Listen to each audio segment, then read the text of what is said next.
આપ કલ્પના કરો, આકાશમાંથી એક પૃથ્વી તરફ એક પથ્થર આવી રહ્યો છે. જો તે અથડાય તો હજારો પરમાણુ બોમ્બ જેવો વિનાશ કરશે. આ કોઈ સાયન્સ ફિક્શન ફિલ્મની સ્ક્રિપ્ટ નથી, પરંતુ નાસા તરફથી આપેલી નવીન ચેતવણી છે. 24 મે 2025ના રોજ 2003 MH4 નામનું એક વિશાળ એસ્ટેરોઇડ પૃથ્વીની ખૂબ જ નજીકથી પસાર થવાનું છે.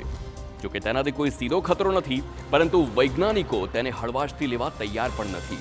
આ એસ્ટેરોઇડ લગભગ 335 મીટર પહોળો છે, એટલે કે 3 ફૂટબોલ મેદાન જેટલો લાંબો હોઈ શકે. તેની ગતિ પણ કોઈ મિસાઇલથી ઓછી નથી.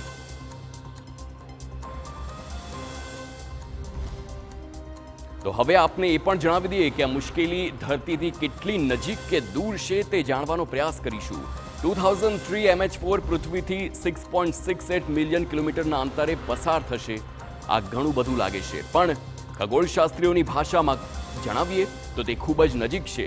આ અંતર ચંદ્ર અને પૃથ્વી વચ્ચેના અંતર કરતાં માત્ર 17 ગણું વધારશે. નાસાના centre for near earth object સ્ટડીઝે તેને સંભવિત જોખમ એસ્ટેરોઇડ જાહેર કર્યું છે. આનો અર્થ એ નથી કે તે તરત જ પૃથ્વી સાથે અથડાશે, પરંતુ તે એક સંકેત છે કે જો ભવિષ્યમાં તેની ભ્રમણકક્ષામાં થોડો પણ ફેરફાર થશે તો તે ખતરો બની શકે છે.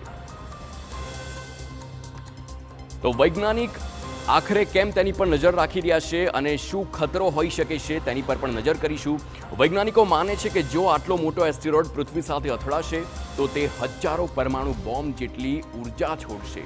પરિણામે મોટા પાયે આગ હોય, ભૂકંપ હોય કે સુનામી અને લાંબા સમય સુધી ચાલતી એક અસરવાળી ઋતુ આવી શકે, જેમ કે શિયાળો, જેમાં સૂર્યપ્રકાશ પણ બંધ થઈ શકે. જોકે નાસા કહે છે કે હાલમાં ટકરાવવાનો કોઈ ખતરો નથી, પરંતુ એસ્ટેરોઇડની ગતિવિધિ અને રચના તેને નજીકથી તેની પર નજર રાખવામાં આવી રહી છે. આવનારા વર્ષોમાં કોઈ અણધાર્યા જોખમો ન આવે તેની ખાતરી પણ કરવામાં આવી રહી છે. રચના અને પ્રતિબિંબિત ગુણધર્મોનો કાળજીપૂર્વક અભ્યાસ પણ સતત આ એસ્ટેરોઇડનો કરવામાં આવી રહ્યો છે.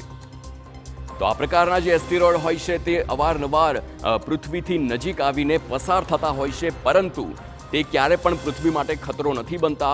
પરંતુ જ્યારે સ્પેસની વાત કરીએ, સ્પેસ ટેકનોલોજીની વાત કરીએ અને સ્પેસ સાયન્સની વાત થતી હોય છે, ત્યારે કોઈ પણ વસ્તુ તેને પાક્કી ના કહી શકાય, અણધારી જ હોય. કારણ કે જો થોડી પણ દિશા બદલાય છે તો તે ખતરો ભારત માટે ચોક્કસથી, આખી પૃથ્વી માટે ચોક્કસથી બની જાય છે. સુપર સિક્સમાં રોકાઈશું એક બ્રેક માટે. આપ જોડાયેલા રહો TV9 સાથે.